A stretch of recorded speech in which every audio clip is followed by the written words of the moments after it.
ಸರ್ಸು.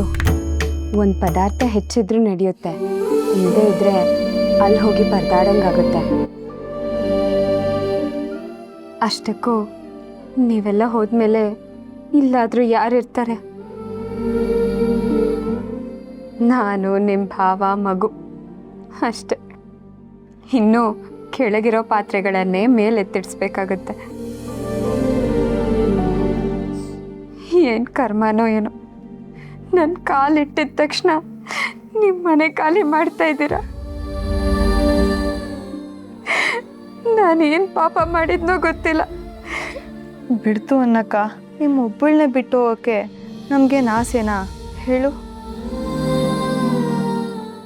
ಮಗು ಜೊತೆ ಆಟ ಆಡಬೇಕು, ಮುದ್ದು ಮಾಡಬೇಕು, ಅವನ ಜೊತೆ ಕಾಲ ಕಳಿಬೇಕು ಅಂತ ನನಗೂ ತುಂಬ ಆಸೆ.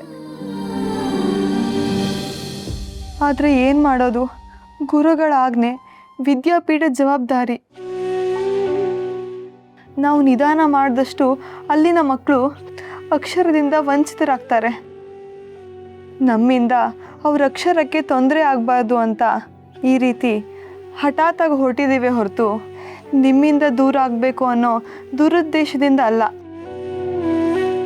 ಕೊನೆ ತನಕ ನಮ್ಮ ಮನೆಯಲ್ಲಿ ಒಬ್ಳಾಗಿರ್ತೀಯ ಅಂತ ಅಂದ್ಕೊಂಡಿದ್ವಿ. ನೀವು ಹೊರಡ್ತೀರಾ ಅಂದಮೇಲೆ ನಿಮ್ಮನ್ನ ಬರೀ ಕೈಯಲ್ಲಿ ಕಳಿಸಿದ್ರೆ ಏನು ಚಂದ. ನಿನ್ನಾಗೆ ಹೊರಟೋಗ್ತೀನಿ ಅಂತ ಹೇಳಿದ್ರೆ ನಿನಗೇನು ಕೊಟ್ಟು ಕಳಿಸ್ಬೇಕು ಅಂತ ನಮಗೂ ಗೊತ್ತಾಗ್ತಿರ್ಲಿಲ್ಲ.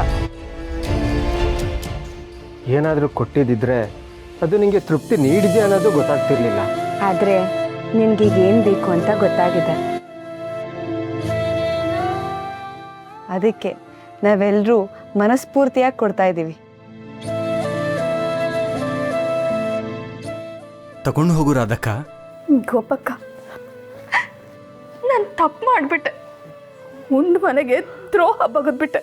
ನಾನು ಪಾಪಿ ಪಾಪಿ. ನಾನು ನಾನು ಒಳ್ಳೆಯವಳಲ್ಲ ಗೋಪಕ್ಕ. ಗತಿ ಇಲ್ಲದೆ ನಿಮ್ಮ ಮನೆಗೆ ಬಂದವಳಲ್ಲ. ನಿಮ್ಮ ಮನೆ ಹಾಳು ಮಾಡಬೇಕು ಅಂತ ಬಂದಿರೋ ಪಾಪಿ ನಾನು. ನಾನು ಮಾಡಬಾರ್ದೇ ಇರೋ ಪಾಪ ಮಾಡಿದ್ದೀನಿ. ನೀವು ನನ್ನ ಕ್ಷಮಿಸ್ಬೇಡಿ ಗೋಪಕ್ಕ. ನನ್ನಂಥವ್ರು ಈ ಭೂಮಿ ಮೇಲೆ ಬದುಕಿರಬಾರ್ದು.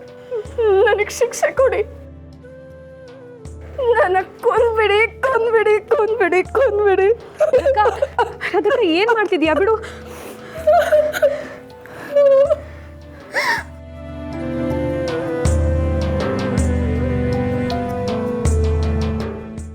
ರಾಧಕ್ಕ, ನೀನು ಯಾಕೆ ಬಂದೆ? ನಿನ್ನ ಯಾರು ಕಳಿಸಿದ್ರು? ನೀನು ಬಂದಾಗಿಂದ ಏನೇನು ಮಾಡಿದ್ಯಾ ಎಲ್ಲ ನನಗೆ ಗೊತ್ತು. ನಮ್ಮಮ್ಮ ನೀನು ಯಾರು, ನಿನ್ನ ಪೂರ್ವಪರ ಏನು, ಒಳ್ಳೆಯವಳ ಕೆಟ್ಟವಳ ಅಂತ ಏನೂ ಕೇಳದೆ ನೇರವಾಗಿ ಮನೆಗೆ ಯಾಕೆ ಕರ್ಕೊಂಡು ಬಂದ್ರು ಗೊತ್ತಾ? ದಿಕ್ಕಿಲ್ಲದ ಒಬ್ಬ ಹೆಣ್ಮಗಳು ಬೀದಿ ಪಾಲಾಗಬಾರ್ದು ಅನ್ನೋ ಕಾಳಜಿಯಿಂದ. ಕರ್ಕೊಂಡು ಬಂದ ಕ್ಷಣದಿಂದ ಇಲ್ಲಿವರೆಗೂ ಒಂದು ದಿನಾನೂ ನಿನ್ನನ್ನು ನಾವು ಹೊರಗೆ ನೋಡು ಅಂತ ನೋಡಿಲ್ಲ. ಈ ಮನೇಲಿ ಯಾರೂ ನಿನ್ನ ಅನುಮಾನಿಸ್ಲಿಲ್ಲ. ಯಾಕಂದ್ರೆ ಮನುಷ್ಯನನ್ನ ನಂಬಬೇಕು ಅನ್ನೋ ಸಂಸ್ಕಾರ ನಮಗಿದೆ. ಆದರೆ ನೀನು ತಿನ್ನೋ ಅನ್ನದಲ್ಲಿ ವಿಷ ಬೆರೆಸೋ ಪ್ರಯತ್ನ ಮಾಡಿದೆ.